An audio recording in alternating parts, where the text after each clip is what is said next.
오늘부터 이제 마태복음 강해를 시작을 하겠습니다.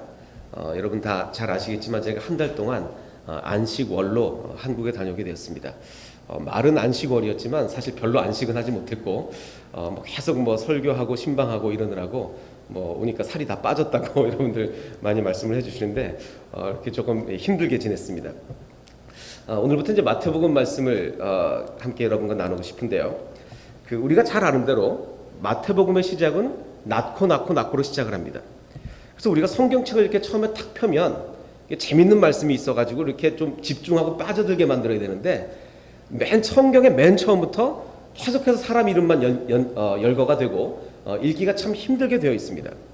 자, 그런데 마태복음에 마태가 마태복음을 쓸 때 1차적으로 누구에게 읽을 것을 염두에 두고 마태복음을 썼을까요? 그것을 마태복음의 1차 독자라고 합니다.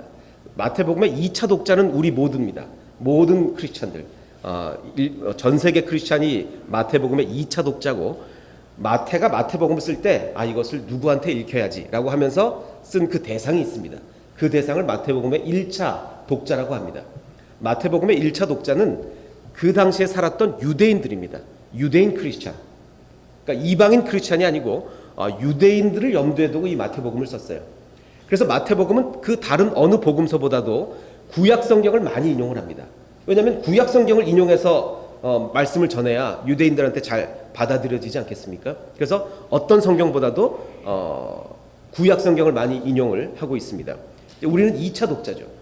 우리 2차 독자들은 1차 독자의 마음으로 돌아가야만 그 마태복음을 정확하게 이해할 수 있습니다. 왜냐하면 우리 2차 독자들한테는요, 이 낳고가 너무 재미없는 거예요. 성경에서 제일 재미없습니다. 우리 마태복음 처음에 오늘부터 성경을 좀 읽자라고 하면서 마태복음을 딱 펴면 이름을 다 읽고 넘어가십니까? 거기는 그냥 스킵하십니까?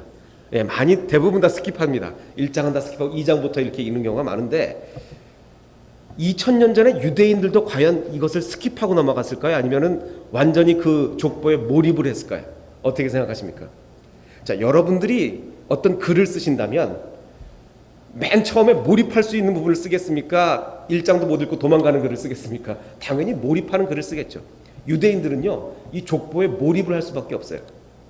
절대로 졸립지 않았습니다. 우리만 졸립지 1차 독자들은 절대로 졸립지 않았습니다. 그럼 도대체 이 족보에 어떤 내용이 있길래 이렇게 몰입할 수 있는 족보가 되었는가? 이 마태복음 1장의 그 족보를 보면 기생 라합에 대한 이야기가 나옵니다. 자, 그런데 유대인들이 그때 당시로 알고 있기로 구약 성경에 여리고성에 살고 있던 기생 라합 있지 않습니까?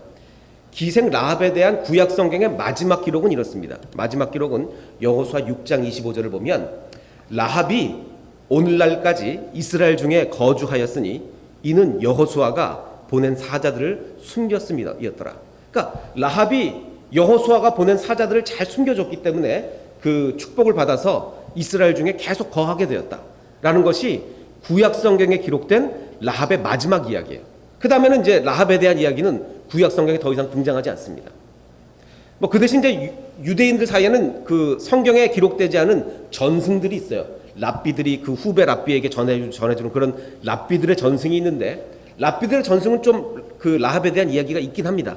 하지만 성경에 나온 건 여기서 끝나요. 자, 그런데 갑자기 많은 세월을 건너뛰어서 신약 성경에 마태가 마태복음을 기록할 때 이런 얘기가 나옵니다. 1장 5절에 살몬은 라합에게서 보아스를 낳고, 그게 쭉쭉 보아스부터 이어져서 결국은 누가 나옵니까? 다윗 왕이 나오는 겁니다. 자, 그러면 이 기생 라합은 누구의 조상이 되는 거예요? 다윗 왕의 조상이 되는 거예요. 결국은 이어져서 예수님의 조상까지 되는 겁니다. 자, 그러면은 여러분이 2000년 전 당시에 유대인이었다면 마태가 쓴 이 마태복음을 보고 완전히 깜짝 놀라서 몰입을 하겠습니까? 졸려서 졸아버리고 말겠습니까? 졸린데 우리 성경이나 볼까? 이러겠습니까? 아니면 몰입을 하겠습니까? 몰입할 수밖에 없어요. 왜냐하면 정말 처음 듣는 얘기거든요. 아니, 라합이 다윗 왕의 조상이었어? 깜짝 놀라는 거예요. 그러면서 점점 더 이 족보에 몰입을 할 수밖에 없는 거예요. 그 심정이 이해가 가시겠습니까? 이 심정이 이해가 안 가면 이게 참 마태복음 읽기가 참 어렵습니다. 그 유대인들의 심정이 여러분들 이해가 가셔야 돼요. 전혀 라합에 대해서 잘 모르고 있다가 아니, 이 기생 라합이 기생 라합이 다윗 왕의 조상이었단 말이야.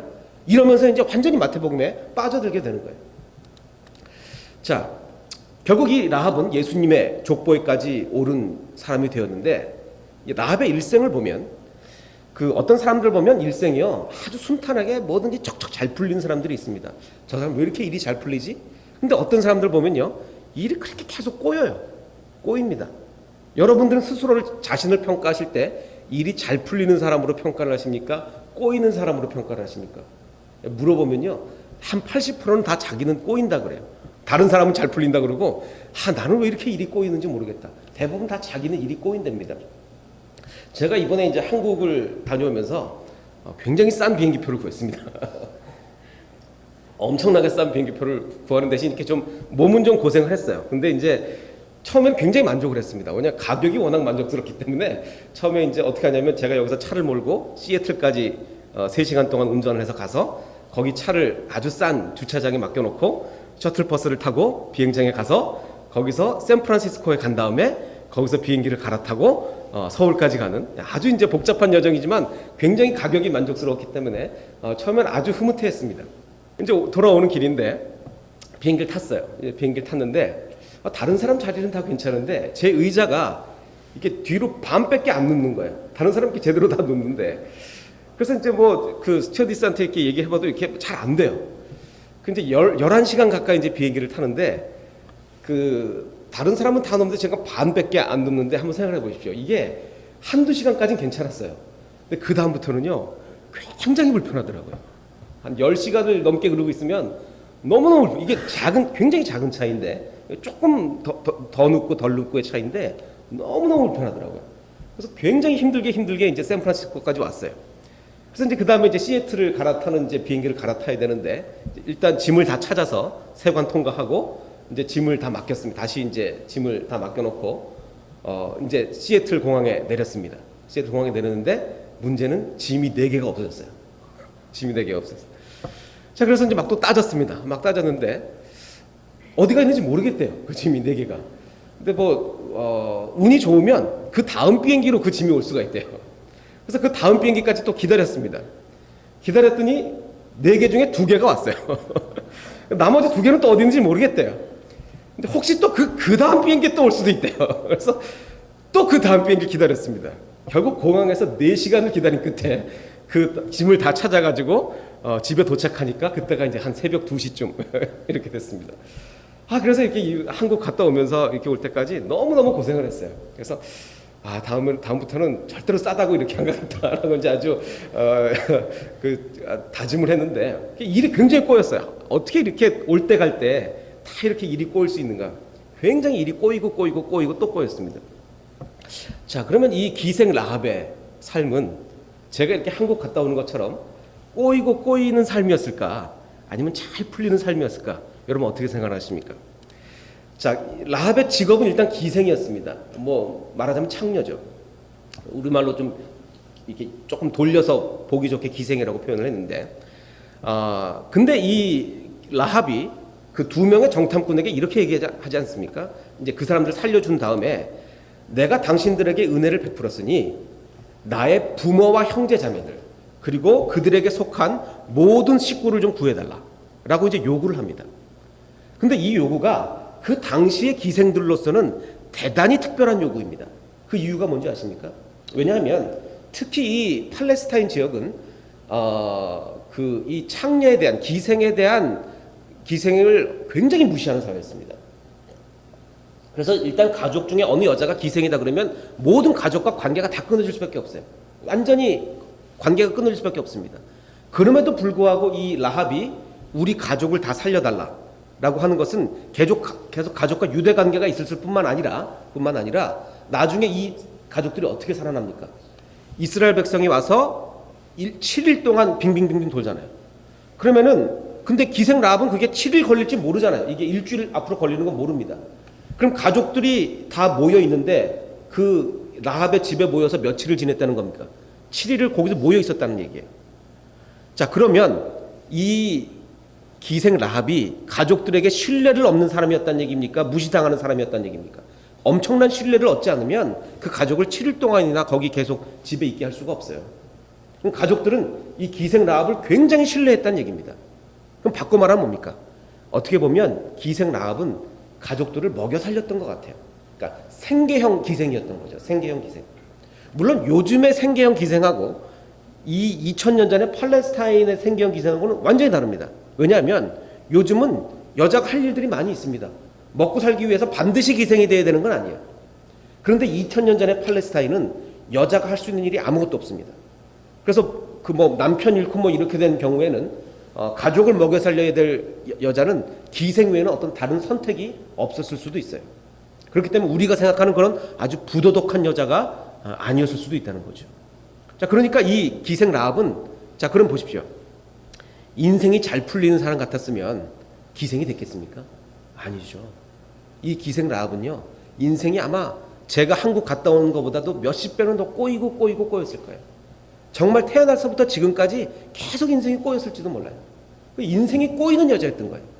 이런 여자가 어떤 기도를 했어요? 이 믿음은 있었습니다. 어떤 믿음이 있었냐면, 자, 그녀는 이제 그 정탐꾼이 왔을 때 이런 신앙 고백을 하지 않습니까? 뭐라고 신앙 고백하냐면, 여호와께서 행한 일을 우리가 다 들었다. 우리가 다 들었고, 너희의 하나님 여호와는 위로는 하늘에서도 아래로는 땅에서도 하나님이다. 이런 놀라운 신앙 고백을 그 정탐꾼들에게 하는 겁니다.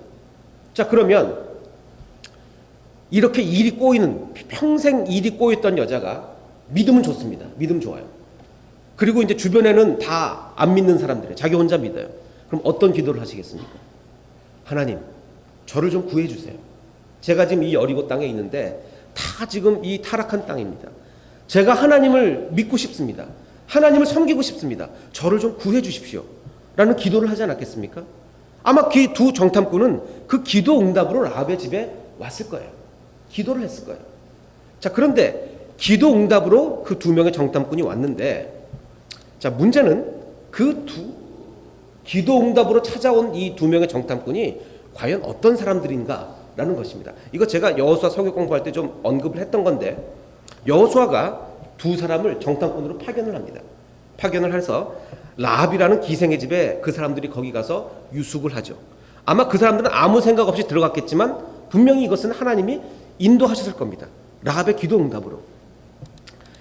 자, 그런데 어떤 사람이 여리고 왕에게 보고를 합니다. 뭐라고 보고를 하냐면, 왕이여 보시옵소서, 오늘 밤에, 이 밤에 이스라엘 자손 중에 몇 사람이 이 땅을 정탐하러 왔다 라고 보고를 합니다. 자, 보십시오. 기가 막힙니다. 이 두 명의 정탐꾼이요, 들어가자마자 그날로 들켰어요. 자, 이거 굉장히 숙련된 정탐꾼인 것 같습니까? 조금 어리버리한 것 같습니까? 이거 어리버리해요. 아니, 어떻게 얼마나 어리버리하면, 자, 보십시오. 들어간 게 어디냐면, 언제냐면 저녁 때 들어갔어요. 이 밤에 왔다 그러니까. 들어가자마자 라합의 집에 들어갔는데 바로 들켰어요. 자, 그런데 얼마나 들켰냐면 이스라엘 사람이라는 것까지 들켰어요.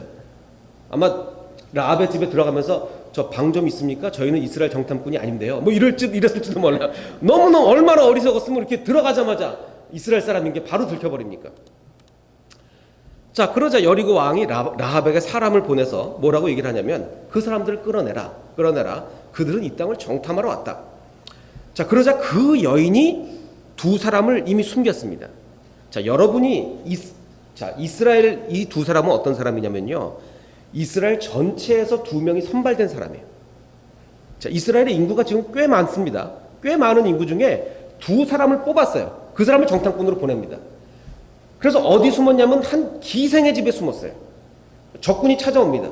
그러면 여러분이 선발된 요원이라면 자기가 알아서 숨으면서 그 기생에게 우리가 찾아오면 우리 없다 그러고 이렇게 하라 지시를 하겠습니까? 아니면 여자가 숨겨주는 대로 숨겠습니까?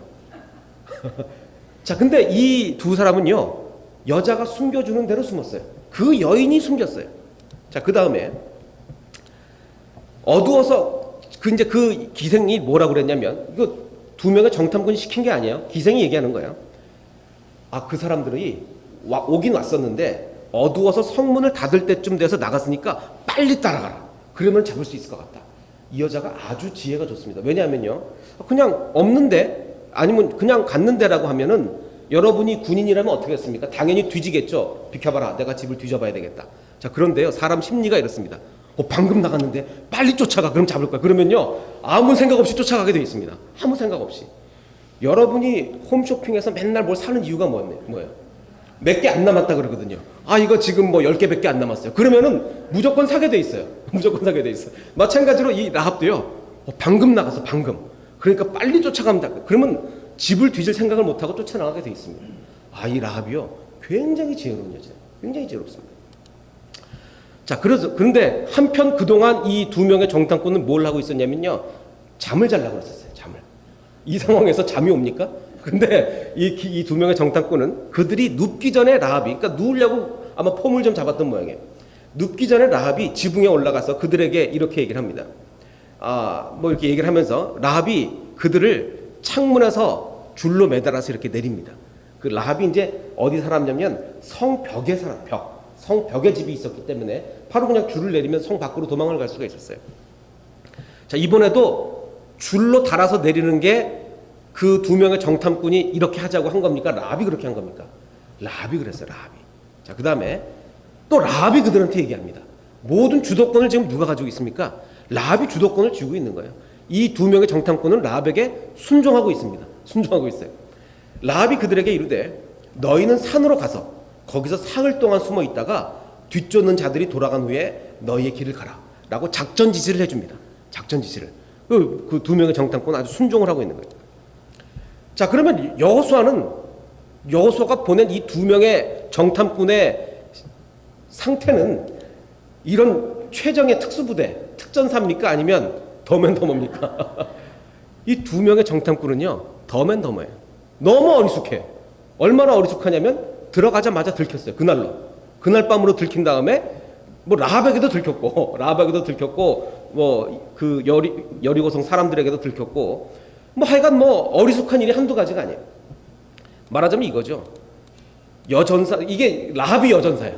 라합은 여전사고 두 명의 정탐꾼이 완전히 이게 더맨더머했던 거죠. 그러니까 굉장히 중요한 사실은 라합이 뭐라고 기도했을까요? 하나님, 더맨더머를 보내주시옵소서 라고 내가 좀 구원을 받아야 되겠는데, 이 여리고성에서 구원을 받아야 되겠는데 더맨더머를 보내주시옵소서라고 기도하지는 분명히 않았을 거예요. 분명히 그렇게 기도하지는 않았을 거예요. 나를 구원할 사람을 좀 보내주십시오 라고 분명히 기도를 했을 텐데, 누가 온 겁니까? 더맨더머가 온 거예요. 더맨더머. 자, 근데 이 정탐꾼들이 그래도 짜낸 유일한 작전이 하나 있어요. 뭐라고 작전을 짜냈냐면, 마지막으로 도망가면서, 자, 우리가 이 땅에 다시 쳐들어올 건데, 그때 우리를 달아내린 창문에다가 이 빨간색 줄을 매달고 있어라. 그러면은 우리가 그 집이 어느 집인 줄 알고 너희를 해치지 않겠다. 거기 다 모여 있으면 그렇게 해라. 우리가 도와주겠다라고 합니다. 자, 그런데 문제는 이렇게 줄을 매다는 것이 안전한 작전일까요? 위험한 작전일까요? 특전사라면 어떻게? 특전사라면 내가 니네 집 다 기억하니까 그냥 그 집에만 모여 있어라. 그럼 내가 이스라엘 사람들한테 저 집은 건드리지 마라 라고 얘기를 할 테니까 안심하고 있어라 라고 얘기하는 게 제일 안전한 상황이에요. 자, 그런데 지금 기생 라합은 여리고 사람들로부터 의심받는 사람입니까? 의심을 받지 않고 있습니까? 지금 의심받고 있어요. 야, 너 두 사람 숨겼지라는 의심을 받고 있어요. 자, 그런데 이 사람들 작전대로라면 이스라엘이 지금 쳐들어옵니다. 쳐들어오는데 갑자기 그 여자가 빨간색 줄을 매달아놔요. 정면에다가. 얼마나 더 의심받겠어요. 자, 그런데 그러고서 7일을, 뭐 아직은 모르는 상황이지만 7일을 그러고 있어야 됩니다. 굉장히 라합을 위험한 상황으로 지금 몰고 가는 거예요. 그러니까 얼마나 더맨더머냐면 기껏 짜냈다는 작전 하나가 라합을 굉장히 위험한 상황으로 몰고 가는 그런 작전이었던 거예요. 그러자 라합이 이렇게 얘기합니다. 그래, 내가 니네들 말대로 빨간색 줄을 매달아 놓겠다 라고 하면서, 언제 매달으라 그랬어요? 그 사람들이 나중에 우리가 쳐들어오면 매달으라고 그랬잖아요. 자, 그런데 라합이 생각하기에 너무 위험한 거예요. 그래서 가자마자 그냥 매답니다. 가자마자. 라합은 정말 라합은 지혜로운 여자였어요. 자, 그걸 이제 우리가 처음부터 어떻게 할 수 있냐면, 처음부터 사실 여호수아가 정탐꾼을 맨 처음에 보낼 때 이렇게 얘기를 하고 보냅니다. 여호수아가 두 사람을 처음에 정탐꾼으로 보낼 때 뭐라고 얘기를 했냐면, 가서 그 땅과 여리고를 엿보라라고, 한국날 성경에는 잘 드러나지 않아요. 엿보라고 그냥 번역을 했기 때문에. 자, 그런데 킹제임스 성경을 보면은 뭐라고 번역이 되어 있냐면, 몰래 정탐해라. 몰래 정탐하기 위해서 보냈다라고 되어 있어요. 정탐은 원래 몰래 하는 겁니다. 아, 그렇죠. 원래 정탐을 몰래 해야지 뭐 드러내놓고 정탐하는 데가 어디 있어요. 근데 그러면 그 secretly, 그러니까 몰래라는 단어를 굳이 집어넣은 이유는 뭐예요? 왜 굳이 집어넣겠습니까? 그 이유는 이거예요. 여호수아가 생각하기에 상태가 안 좋은 거예요. 이 두 사람의 상태가 안 좋아. 뽑아놓긴 뽑아놨는데 상태가 안 좋아. 아무래도 가자마자 들킬 것 같은 거예요. 그래서 니네 절대로 들키지 마라. 경탐은 하고 오는데 절대로 들키지 마라. 라고 몰래라는 단어를 그래서 집어넣은 거죠. 너무 상태가 안 좋은 사람이었던 거예요. 자, 우리는 세 가지 경우를 생각할 수 있습니다. 세 가지 전혀 다른 스토리. 어떤 스토리냐? 지금 라합은 성경에는 안 나왔지만 분명히 기도했을 거예요. 하나님, 나를 구원해 줄 사람을 보내주십시오라고 성경에는 없지만 우리가 추정하기로 분명히 기도를 했을 것입니다. 그럼 그 세 가지 기도에 그러면 하나님이 기도응답으로 세 가지 가능한 상황이 있습니다. 첫 번째, 특전사를 보내는 거예요. 하나님이 아주 숙련된 특전사를 보내는 거예요. 이 첫 번째 케이스고, 두 번째는 특전사 중에서도 아주 최정의 특전사, 굉장한 특전사를 보내는 방법이 있습니다. 그리고 세 번째로 지금 보내는 것처럼 더맨더머를 보내는 방법이 있어요. 여러분이 하나님이라면 누구를 보내겠어요? 1번, 2번, 3번. 최정예를 보내야죠. 정말 라합이 얼마나 훌륭한 사람입니까? 정말 그 기생으로 살면서도 아주 담대한 믿음을 가졌던 사람이에요. 정말 이런 하나님은 없다라는 신앙 고백을 하는 그런 여자예요. 이런 여자한테 사람을 보내는데 최정의 특전사를 보내야 되지 않겠습니까? 그럼 각각의 경우에 스토리가 어떻게 흘러갈 것인가를 한번 보겠습니다. 만약에 첫 번째 경우 일반 특전사를 보냈다. 더맨더머를 보내지 않고 일반 특전사를 보냈다면 얘기가 전혀 다르게 진행됩니다. 어떻게 진행됩니까? 몰래 여리고에 그러니까 특전사들은 원래 안 들키죠. 안 들킵니다. 자, 그러면 아무한테도 안 들켜요. 누구한테도 안 들키냐면 라합한테도 안 들켜요. 라합한테 가서 저희는 정탐꾼이 아닌데요. 뭐 이러겠습니까? 그냥 전혀 모른 채를 하죠. 자, 그러면 라합도 이 사람들이 이스라엘의 정탐꾼인 거 몰라요. 그러면 어떻게 신앙 고백을 하겠으며 어떻게 나를 구해달라고 그러겠습니까? 그럼 얘기가 어떻게 흘러가겠습니까? 이들은 임무를 완벽하게 수행을 하고 이스라엘로 귀환을 합니다. 그리고 여리고성을 쳐들어가죠. 그럼 어떻게 됩니까? 결과가 라합은 구원을 못 받아요. 구원을 못 받아요. 그러니까 특전사가 들어가면 라합이 구원을 못 받는 거예요. 자, 그 다음 스토리. 특전사 중에서도 아주 최고로 숙련된 최정의 특전사가 만약에 들어갔다. 그럼 어떻게 되겠습니까? 여리고에 침투해서 기관 시설들을 파괴합니다. 뭐 이렇게 폭약 같은 거 그 당시 없었겠지만 하여간 막 주요 시설들을 두 사람이 들어가서 막 먼저 일단 파괴를 해요. 그 다음에 소문까지 알아내요. 야, 라합이라는 기생이 있는데 이게 뭐 이방신 야훼를 여호와를 좀 믿는 것 같더라. 그런 소문까지 알아내겠죠. 아주 숙련된 특전사니까. 자, 그러면 라합을 구출해 내야 되겠죠. 그래서 라합과 그 가족들을 탈출을 시킵니다. 그래서 이스라엘로 귀환을 해요. 자, 그럼 여러분들이 보시기에 이게 제일 좋은 스토리인 것 같죠. 라합은 뭐 위험을 감수하고 막 라합이 작전 짜내고 막 이럴 필요 하나도 없어요. 그냥 기도응답으로 최정의 특전사가 온 거예요. 나는 가만히 있는데 그냥 다 탈출시키고 그냥 일이 너무 순조롭게 잘 끝나버렸어요. 자, 근데 문제는 이게 제일 좋은 기도응답인 것 같은데 문제가 있습니다. 어떤 문제가 있냐면요. 하나님은 절대로 이런 식으로 역사하지 않아요. 그게 문제입니다. 하나님은요, 하나님이 역사하시는 방법이 있어요. 역사하시는 패턴이 있습니다. 하나님은요, 우리가 제일 바라는 건 이런 방식이에요. 나는 가만히 있고 기도응답으로 모든 게 척척척척 잘 돼가지고 그냥 나는 싹 구원받고 마는 것. 그런데 하나님은 이런 식으로 성경을 보면 창세기부터 계시록까지 이런 식으로 역사하지 않더라는 겁니다. 하나님이 역사하시지 않는 방법을 자꾸 기도하지 마십시오. 자꾸 기도하지 마세요. 하나님이 이런 식으로 역사하지 않아요. 성경에 그렇게 써 있어요. 이렇게 역사하신 적이 없어요. 그럼 하나님이 역사하시는 방법은 어떤 방식이냐? 더맨더머를 보내는 거예요. 더맨더머. 라합이 기도 세게 했는데 하나님, 나를 구원해 줄 사람을 보내주십시오. 보내주시옵소서. 기도했는데 똑똑 노크를 해요. 누가? 더맨더머가 왔어요. 더맨더머가. 상태가 아주 안 좋아. 딱 문을 열어보니까 정말 상태가 안 좋아요. 야, 라합의 입장에서 정말 속 터지겠죠. 한숨 나요. 저는요, 절대로 이스라엘 정탐꾼이 아닌데 하룻밤만 재워주세요. 뭐 이러고 있는 거예요. 그런데 뭐 제대로 숨을 했는데 제대로 숨지도 못하고 막 잘라 그러고 있고 뭐 빨간 줄 매달리고 있고 와, 정말 라합은 막 속이 뒤집어지겠는 거예요. 속이 뒤집어지겠는 거예요. 자, 근데 왜 이런 일이 벌어졌을까?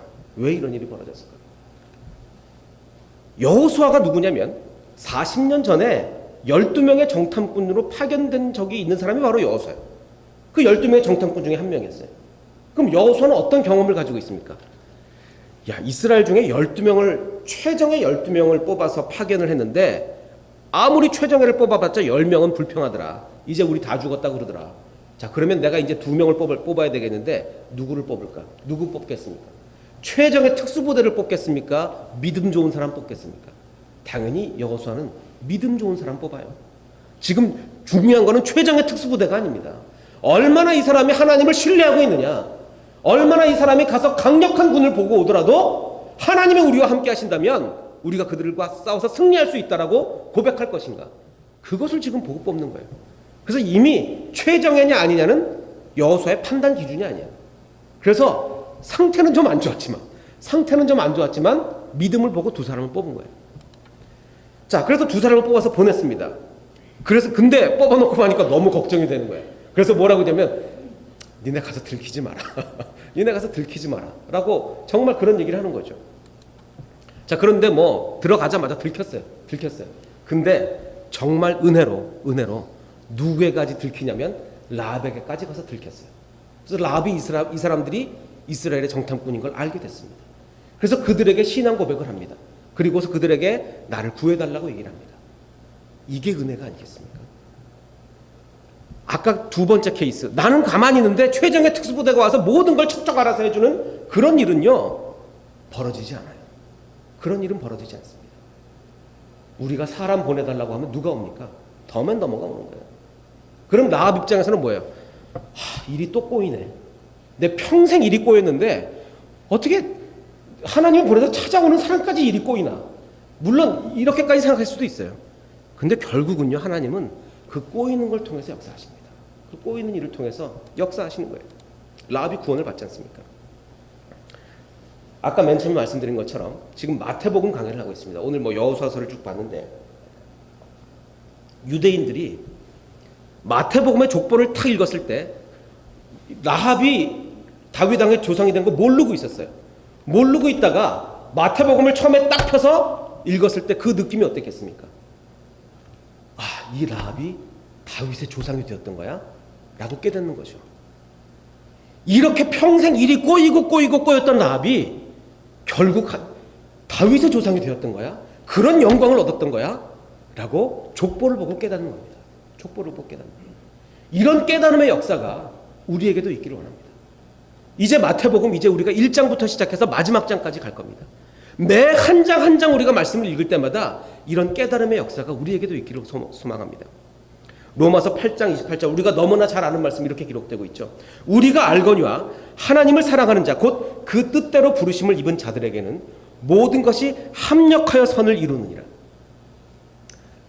하나님의 뜻대로 부르심을 받은 자들에게는요, 모든 것이 합력하여 선을 이룹니다. 자, 이것과 대비되는 개념이 뭐냐면 개별적으로 선을 이루는 것과 합력해서 선을 이루는 것 전혀 다릅니다. 기생 라합에게 있어서는요, 여태까지 평생에 있었던 모든 일이 합력해서 선을 이뤘어요. 자, 보십시오. 아마도 라합이 평생 일이 잘 풀리는 사람이었다면, 하늘바다 순조롭게 척척척 잘 풀리는 사람이었다면 기생이 안 됐겠죠. 기생이 됐겠습니까? 기생이 안 됐을 거예요. 자, 그래서 일단 너무너무 일이 꼬여서 집안 다 망하고 다 거덜나고 기생이 됐어요. 자, 그런데 기생이 돼서 어떤 일이 벌어졌는지 아십니까? 기생집에는 사방에서 사람들이 다 찾아옵니다. 여행객들이 찾아와서 하는 말이, 야, 이스라엘 사람들이라는 사람들이 출애굽을 했는데 그들의 야훼가 여호와 하나님이 홍해바다를 갈랐대. 그들을 40년 동안 광야에서 먹였대. 그들을 대적하는 사람들 다 죽였대. 그런 소문이 기생 라합의 귀에 들어온 거예요. 어떤 사람도 잘 알지 못했던 모든 정보를, 하나님에 관한 정보를 기생 라합이 다 들었던 거예요. 그래서 라합은 하나님에 대한 믿음이 자라나기 시작합니다. 이것이 무엇 때문입니까? 그의 평생의 일이 꼬였기 때문에 그런 은혜가 일어난 거예요. 그래서 근데 마지막으로 최종적으로 일이 더 꼬입니다. 더맨더머가 찾아오는 거예요. 정말 이상한 사람들이 찾아오는 거예요. 훌륭한 사람들이 찾아왔으면 구원도 못 받을 것을 그런 사람들이 찾아와서 결국은 라합이 구원받고 어디까지 이르게 됩니까? 예수님의 족보에까지 오르는 그 영광스러운 지위에 올라가는 거 아닙니까? 평생의 일이 꼬였기 때문에 가능한 일이에요. 하나님을 사랑하는 자, 곧 그 뜻대로 부르심을 입은 자들에게는 모든 것이 합력하여 선을 이룹니다. 모든 것이 합력하여. 물론 개별적으로 이거는 굉장히 조심하셔야 됩니다. 오늘 나한테 어떤 안 좋은 일이 있었어요. 이거 분명히 하나님의 뜻이 있을 거야. 오늘 안 좋은 일이 어떻게 좋은 일로 바뀌나 기대해보자. 평생 가도 좋은 일로 안 바뀔 수도 있어요. 너무 오늘 나쁜 일이 좋은 걸로 바뀌고 또 뭐 어제 나쁜 일이 좋은 걸로 바뀌고 하나하나가 그렇게 바뀌진 않아요. 그것이 아니라 모든 것이 합력하여 다 합쳐져서 하나님께서 선으로 이끄신다는 것이죠. 그것을 기대하시는 저와 여러분들이 되시기 바랍니다. 아까도 말씀드렸듯이 제가 한국에서 오는 비행기 안에서 그 작은 각도의 차이, 그 의자가 조금 더 젖혀지냐 아니냐에 따라서 열몇 시간을 너무 불편하게 왔어요. 너무 힘들게 왔어요. 우리가 성경 말씀을 조금 더 이해하느냐 아니냐는 굉장히 큰 차이를 낳습니다. 그냥 성경 말씀을 피상적으로 이해해서 족보가 왜 이렇게 재미없는 거야? 마태복음 1장은 왜 이렇게 재미없게 시작하는 거야? 그것과 성경을 조금 더 이해해서 이 마태복음 족보에 있는 기생 라합의 이야기가 이런 뜻이 담겨 있구나. 이 말씀을 내 삶에 적용해보자. 이것과는 굉장히 큰 차이가 있습니다. 아주 큰 차이가 있습니다. 이 깨달음의 역사가 이 성경 말씀을 조금 더 이해함으로 인해서 마치 의자가 조금 더 젖혀지는 것처럼 조금 더 이해함으로 인해서 우리의 인생의 만족이, 인생의 주님께서 주시는 그 행복이 완전히 달라지는 저와 여러분이 되시길 바랍니다. 이 역사가 이제 마태복음 강의 처음부터 끝까지 이어지기를 우리 함께 소망해 보기를 원합니다. 우리 함께 기도하겠습니다.